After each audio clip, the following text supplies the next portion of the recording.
And a very good evening, everybody. I'm John Cole. We thank you for joining us tonight. We're going to continue with our North Dakota Associated Press, Sportscasters and Sports Writers Year-End Awards. We begin with the Dakota Award tonight, and that goes to an athlete outside of the state who has quite a lot of success. Miss Curl certainly is the definition of that, a product of St. Mary's, captained the University of Wisconsin women's hockey team to the national title. She finished second on the team in points with 42, tied for the lead in goals with 19. She has 1 year left with the Badgers.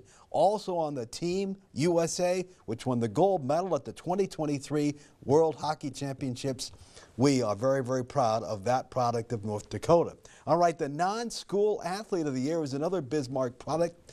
Johnny Witzicki of the University of Mary hockey team, named to the All-America team for the second year in a row. Second year in a row named to the second team as a defenseman.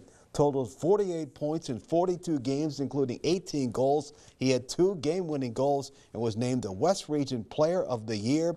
Whistled for just 12 minutes in penalties, so that's great. You don't want somebody who can score in the old sin bin, so that's a good thing that all pro coaches certainly like. He helped Mary go 36-8-2, and he will come back next year, which is not good news for the Tetons. Johnny, as we said, is from Bismarck and played for the Demons, and yes, I remember him well scoring against the Tetons. Now, the non-school team of the year, Minot State men's hockey. The Beavers defeated Adrian College 1-0 to win the national title, their third title in school history. Beavers went 35-3 under head coach Wyatt West-Lenchuk. One of those wins over the Tetons. Their other national titles came in 2013 and 2019. That program has been good for a long time. All right, your non-school coach of the year, an old friend, Chris Coast, manager, Fargo Moorhead Redhawks. The Fargo South grad led the Redhawks to their first American Association title, going 64-36, down 8-3 in the decisive fifth game of the championship series to the Milwaukee Milkmen. You got to love that title. His club rallied for a 9-8 10-inning win to claim their first ever American Association title. And of course, the league began in 2011. And yes, this is the same Chris Coast who helped the Phillies win the World Championship in 2008. Certainly very proud of all of our winners. Now this spring, the Williston Boys Baseball Committee named assistant coach Trevor Sorensen their new head coach of the Birds, taking over for Sean Agee, who resigned. And tonight, this former Keybird, with a long history in the baseball program here, talks about why he wanted to take over one of the longest running programs in the state of North Dakota. I just had a good group of kids that can win a lot of baseball games, and a lot of fun last year with the coaches we had, and they were coming back, so it's kind of a no-brainer.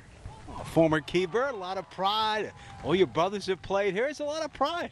Yeah, a lot of years spent up here. Kind of just might as well keep it rolling. Seemed like a good fit. Yeah, it was a good fit. Yeah, it's been good. Early season wins, some comeback wins. You've been through it all. Yeah, a lot of close games. If you look at the numbers, yeah, we're about averaging 1 more run than our opponents on the year. So, yeah, a lot of close games. It's good we're figuring out how to win them, and yeah, it'll help us in the long run. All right, early on, but who do you think is going to be some of the tougher clubs? I'd say Post 2, they always are. They got a lot of kids over there. We got to see them early. We did a good job of playing with them. Lost a couple close ones. I'm sure West Fargo will be good.